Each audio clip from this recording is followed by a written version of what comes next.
And moderate Hurriyat conference leader Mirvaiz Umar Faroq, who has been sitting in some of the protests against the civilian killings. Umar Saab, if I can ask you, we have had comments coming from some of the other Hurriyat leaders appealing also to the stone pelters to stop pelting stones. Some people have even called it un-Islamic. How do we break this impasse, Umar Saab, at this moment?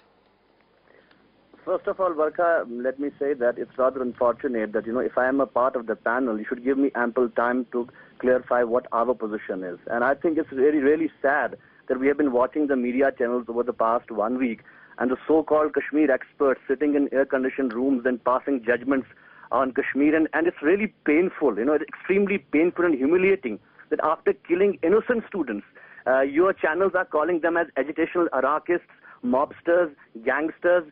And I'm sorry to say, the General Malik is saying that people are These are not phrases used on this channel. I must clarify that. We're just saying stone pelters and protesters. No, but go ahead. I think it's high time. And please give me some time to explain my position, explain the position of the Hurriyat. See, it is high time. It's high time that the people of India should be shown the real picture. This problem is not of Umar Abdullah. This problem is not of PDP, National Congress, even not of Hurriyat, even not of the Mirvaiz. This problem is about the people of Kashmir. It is the youth of Kashmir who are agitating on the streets. Why are they agitating? Why are the people throwing stones? Why are the people risking their lives and agitating on the streets? Does anybody want to hear the real story? I mean, the Indian government, the Indian media is trying to address Kashmir or present Kashmir. It is all sponsored. You are trying to project Kashmir always from a Pakistan prism, always from terrorism and extremism. This is not terrorism. I mean, we are back at 1990. In 1990, the Indian army was on the streets fighting. At that time, the militants. Now you have common people on the streets. And it is really sad that, when you look at the whole picture, it is high time that New Delhi needs to address the fact that the problem is political. It's not a question of good governance, not a question of what Umar Abdullah should have done or what Mr.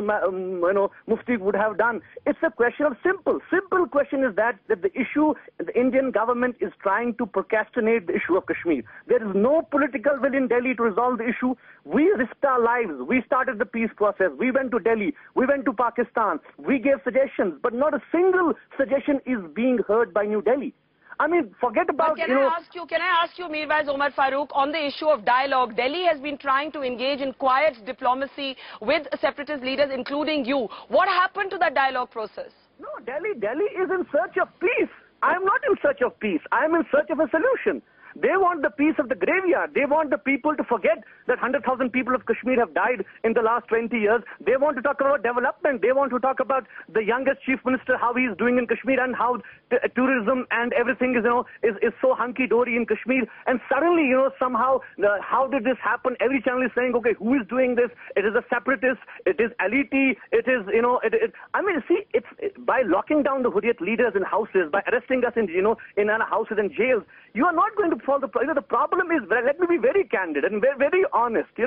No military measure will be able to break the will and resolve of the people of Kashmir. I am telling you very honestly, it's high time for the people of India to realize that the baton of the freedom struggle of Kashmir has passed on to the next generation. And no amount of military might can. Yes, I agree. I agree that as far as seeking a solution is concerned, Hurriyat Conference has always been at the forefront. We took the initiative. Even today, we believe that Kashmir has to have a political solution.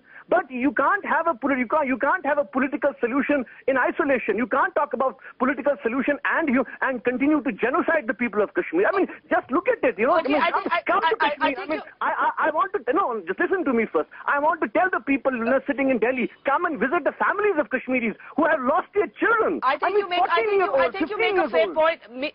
Mirvaiz Umar Faroq, you make the larger and important point about reviving politics. Thank you so much for joining us. A quick last word from Amitabh Mattu.